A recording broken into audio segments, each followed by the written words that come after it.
Hello বন্ধুরা, গ্রামের রান্না পিয়ালির সঙ্গে সকলকে স্বাগত জানাচ্ছি। আজকে দেখো উচ্ছে বা অনেকে উচ্ছে বলে, অনেকে করলা বলে। আজকে বড় বড় আমি করলা নিয়েছি, 3টে করলা নিয়েছি। যেহেতু বড় আর ছোটো হলে তোমরা এর বেশিও নিতে পারো। আজকে এইভাবে করলাটা রান্না করলে বাড়ির ছোটোর থেকে বড় সবাই কিন্তু খুব পছন্দ করে। কালকেও আমি করেছিলাম, তাই ভাবলাম আজকেও তোমাদের সাথে শেয়ার করি। আর এইভাবে একবার যে খাবে সে কিন্তু বারবার বলবে এইভাবে করে দেওয়ার জন্য। অনেকে তেঁতুর ভয়ে এই করলা খেতে চায় না, কিন্তু খুব সাধারণভাবে রান্না করছে। আর এইভাবে রান্না করলে কিন্তু একটুও তেতো লাগবে না। গরম ভাত এই একটি রান্না দিয়েই খাওয়া হয়ে যাবে। খুব সাধারণভাবে করছি। এখানে দেখো একটা একটা করে আমি করলাগুলো কেটে নেব। আর করলাগুলো যেহেতু একটু বড়, তাই একটু পাতলা পাতলা করে আমি লম্বা করে কেটে নেব। এইভাবে কিন্তু খুব সাধারণভাবে তোমরা কেটে নিতে পারো। তোমরা কিন্তু তোমাদের ইচ্ছে মতো কেটে নিতে পারো। এইভাবে প্রথমে সব করলাগুলো আমি কেটে নেব।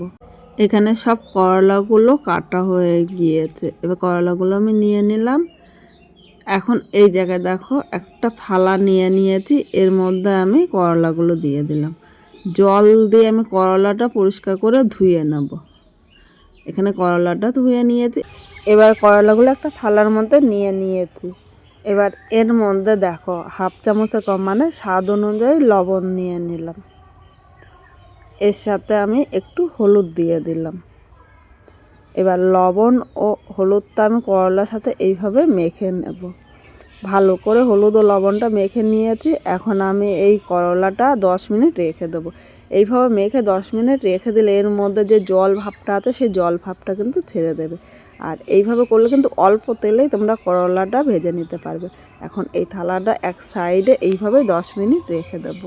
এদিকে আমি ছোটো সাইজের 2টো আলু নিয়েছি। আর আলুটা যদি বড় হয়, মানে তোমাদের যেরকম প্রয়োজন হয় সেরকমই নিতে পারো।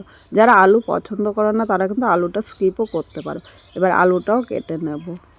করলাটা যেরকম আমি লম্বা লম্বি করে কেটেছি, সেই একইভাবেই কিন্তু এই আলুটা কেটে নেব। এখানে আলুটা কাটা হয়ে গিয়েছে। এবার এই আলুগুলি একটা বাটির মধ্যে আমি জল নিয়েছি। এখন এই জলের মধ্যে আলুগুলো আমি ভিজিয়ে রাখবো। কারণ আলুগুলো এমনি রাখলে কিন্তু কালো হয়ে যায়। যে কোনো তরকারি রান্না করার পরে কিন্তু খেতে ভালো লাগবে না। তাই এই জলের মধ্যে আমি ভিজিয়ে রাখলে আলুগুলো কিন্তু কালো হবে না, আর রান্না করার পর দেখতেও ভালো লাগবে।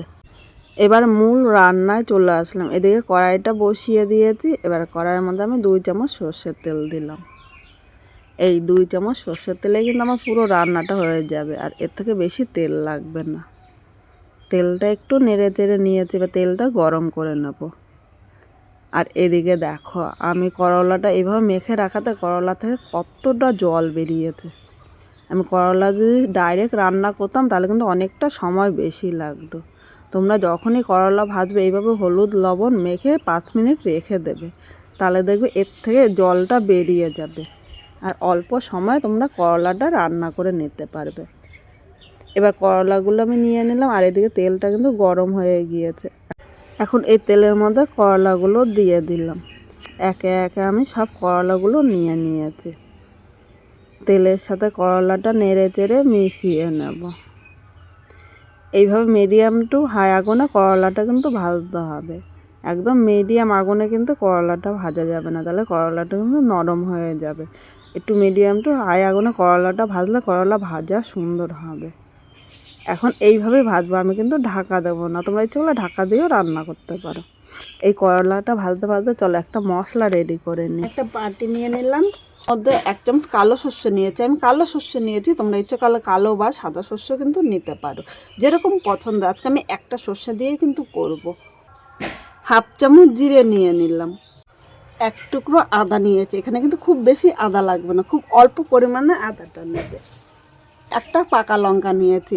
যে কোনো তেঁতোর মধ্যে কিন্তু বেশি ঝাল ভালো লাগে না। আর উচ্ছেটার মধ্যে যদি একটা লঙ্কা দাও দেখবে এর তেতো ভাবটা কিন্তু থাকবে না। এবার এই মশলাগুলো আমি পাটায় বেটে নেব। যেহেতু মশলা অল্প তাই কিন্তু পাটায় বাটবো। আর পাটা বাটার মশলা যতটা মিহি হয় মিক্সারে কিন্তু ততটা মিহি হবে না। বন্ধুরা এখানে দেখো মশলাটা একদম মিহি করে বেটে নিয়েছি। এবার এই মশলাটা আমি বাটির মধ্যে নিয়ে নিলাম। দেখো মশলাটা যতটা মিহি হয় মিক্সচারে ততটা হবে না। আর পাটা বাটার মশলার কিন্তু স্বাদই আলাদা। মশলা করতে করতে এদিকে দেখো উচ্ছেটা কিন্তু হালকা লাল করে ভেজে নিয়েছি। মাঝে কিন্তু আমি 2বার নেড়ে চেড়ে নিয়েছি, নাহলে উচ্ছেটা কিন্তু একদিক দিয়ে ভাজা হতো আর একদিক দিয়ে কাঁচা থাকতো, তখন খেতে ভালো লাগতো না। এর থেকে উচ্ছেগুলো কিন্তু আমি আর বেশি ভাজবো না। এবার উচ্ছেগুলো আমি তুলে নিলাম। কড়াইতে অনেকটাই তেল আছে, কড়াইতে কিন্তু আমি তেল দেবো না, প্রথমে বলেছিলাম এই তেলে রান্না করবো। আর অল্প তেলেই কিন্তু দেখো উচ্ছেটা ভাজা হয়ে গিয়েছে। এবার এই তেলের মধ্যে একটা শুকনো লঙ্কা সম্বাদ দিলাম ও সামান্য পরিমাণে একটু রাঁধুনি সম্বাদ দিয়েছি, কারণ রাঁধুনির গন্ধটা আমার কাছে খুব ভালো লাগে। এরপর এখানে যে আলুগুলো কেটে রেখেছিলাম আলুগুলো নিয়ে নিলাম। এই আলুর মধ্যে লবণ দিলাম। এখন পুরো রান্নার লবণটা কিন্তু নিয়ে নিয়েছি, ইচ্ছে করলে তোমরা আলাদাও নিতে পারো।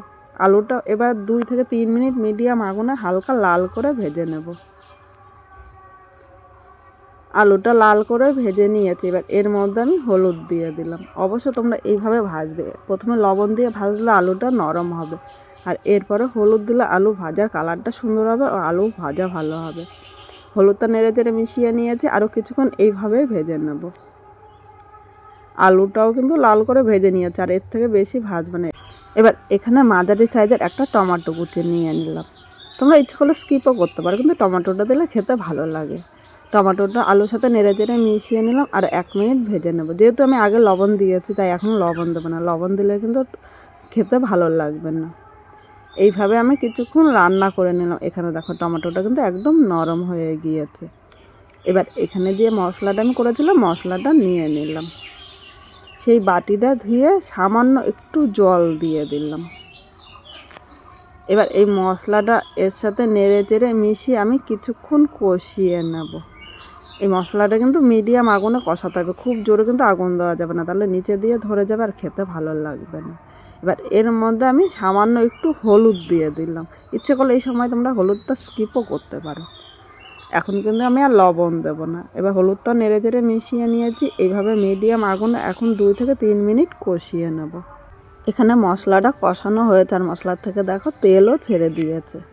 এবার এই জায়গায় ভেজে রাখা আমি উচ্ছেগুলো নিয়ে নিলাম। উচ্ছেটাও এই মশলার সাথে নেড়ে চেড়ে মিশিয়ে আরও কিছুক্ষণ কষিয়ে নেব। এখানে আলুটাও ভেজে নিয়েছি আর উচ্ছেটাও ভেজে নিয়েছি, আর বেশি কিন্তু সময় লাগবে না রান্না করতে। 2 মিনিট উচ্ছেটাও কষিয়ে নিয়েছে আর এর থেকে দেখো তেল ছেড়ে দিয়েছে। এবার এর মধ্যে আমি উষ্ণ গরম জল দিয়ে দিলাম। যে কোনো রান্নায় অবশ্যই তোমরা চেষ্টা করবে উষ্ণ গরম জল দিতে। উষ্ণ গরম জল দিলে আলু উচ্ছেটা তাড়াতাড়ি সেদ্ধ হবে, খেতেও ভালো লাগবে। ঠান্ডা জল দিলে কিন্তু আলু উচ্ছেটা কিন্তু শক্ত থাকবে, তখন খেতে ভালো লাগবে না। এখানে দেখো আলুটা কিন্তু বেশিরভাগ আমার সেদ্ধ হয়ে গিয়েছে, তাই খুব বেশি ঝোল দেবো না। আমি যেই হিসাবে মানে আলু উচ্ছেটা সেদ্ধ হয় সে সামান্য পরিমাণে একটু জল নিয়ে সব কিছু নেড়ে চেড়ে মিশিয়ে নিয়েছি। এখন মিডিয়াম আগুনে কিছুক্ষণ এইভাবেই রান্না করে নেব। 3 মিনিট পর চলে আসলাম। এখানে দেখো উচ্ছেটা কিন্তু হয়ে গিয়েছে। এবার এর মধ্যে 1/2 চামচ আমি মিষ্টি দিয়ে দিলাম।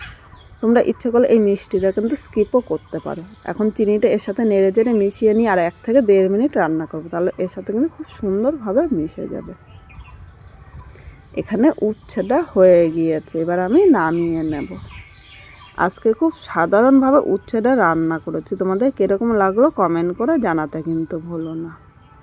আর এরকম আরও নতুন নতুন রান্না যদি দেখতে চাও অবশ্য আমার পাশে থেকো, যাতে তোমাদের সাথে আরও নতুন নতুন রান্না শেয়ার করতে পারি। তোমাদের কাছে যদি কোনো রান্না থাকে অবশ্যই কমেন্ট করে জানিও, যাতে সেই রান্নাটা তোমাদের সাথে শেয়ার করতে পারি।